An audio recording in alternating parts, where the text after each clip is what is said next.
I like to be outside from sunrise to sunset. My name is Thais Gould Jacinto. My native name is Bright Flower. I am a citizen of the Cohanzick Lenape Nation, which is situated in South Jersey. This land is the dust of my ancestors. This whole area was full of all of our families and our people. Our bones are here. So when we enter into the forest, we have the feeling that we are welcome. It's a magical place. One of the ways that you know you're in an immensely old forest is by these shrubs. We could search all over the state of New Jersey and never find another mountain laurel shrub this big. Because this forest has never been clear-cut. My name is Emil DeVito. I'm an ecologist with New Jersey Conservation Foundation. We came through the swamp and there were sun flecks and little streamers of sunlight, and all of a sudden there we saw these pink flowers off in the distance, and my heart almost stood still. And we just sat there, transfixed for like an hour, just looking at them as if we had discovered this place that no person had ever been before.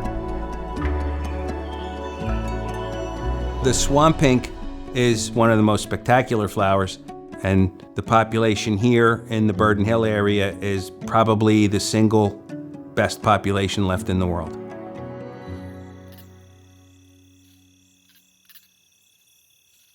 I was a part of what's called the hidden community. I was a child when our people still practiced our traditional ways in private. We couldn't own land until we were citizens.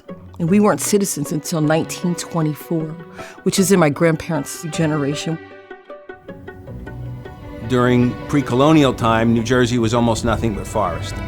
And then all of the rich soils were converted within 100 or so years to agriculture. All the forest was cleared by the colonists. When England took over this area, that was the beginning of what we call the stolen land. New Jersey has a high population density, and there's this tremendous pressure on the landscape. Our people have always lived as one with nature, but our world is losing that connection. Because of human development, climate change, land use changes, destruction of habitats, the swamp pink and all sorts of other species are federally endangered. It's the highest level of endangerment that you can have. We're undergoing the greatest extinction in the history of the planet right now, and we don't know what we're losing. People will exploit this environment until there's nothing left, but it'll happen so slowly that each generation won't even notice the difference. And so this is what we really need people to understand. If we don't change our ways, we're not going to have a livable space.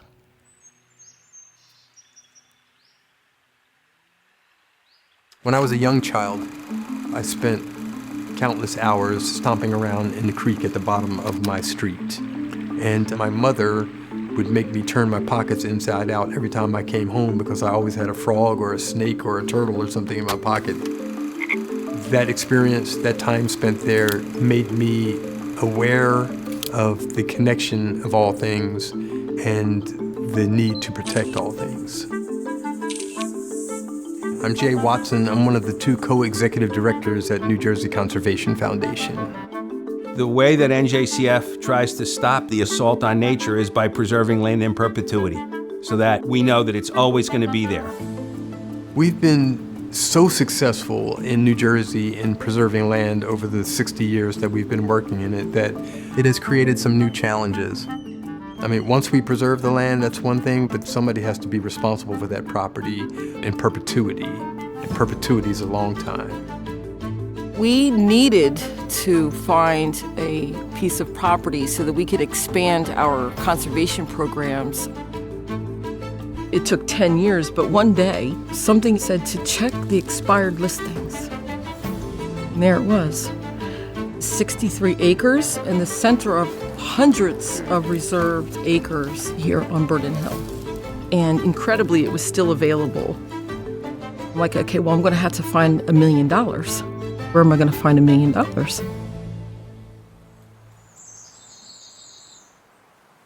So this old rock, that's the property corner between the Conservation Foundation existing preserve and this other parcel right here.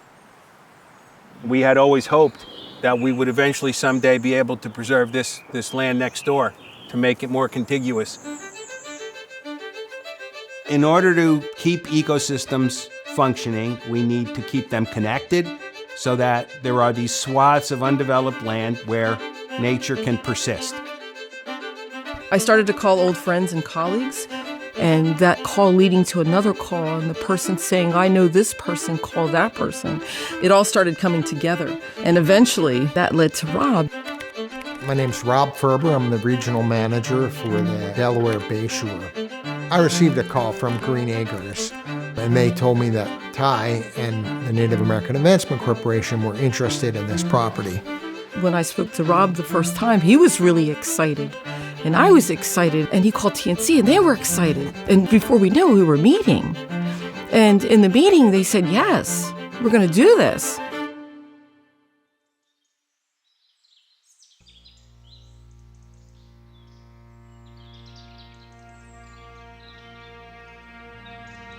Every now and then, you get one of those super unique projects where there's just so much value across the spectrum. This project worked for us because it met a number of objectives. The parcel connects to multiple pieces of already preserved land, and this organization had so much to offer in the way of expanding access to the outdoors. And in this case, they can care for it in a way that we can't and that others can't because they live there and they love it. It was automatic. It was a blessed, symbiotic relationship. One of the greatest moments of this entire experience was the day that I got to get the key and deliver it to Ty and her family. It was magical. The moment was magical. Everybody felt the excitement that we felt and the joy of being on this land. And they felt our ancestors, the dust of our ancestors. We felt like we were home. Right before that event, I had attended a national land rally, and there were all these really high-level, powerful Native American speakers that were talking about rematriation and stewardship of land by Native peoples. And I'm sitting there in a crowd of like 2,000 people, this one guy from New Jersey thinking, we just did this. We just did exactly what they're talking about. And my heart was just swelling and my spirit was soaring. It was just an amazing thing.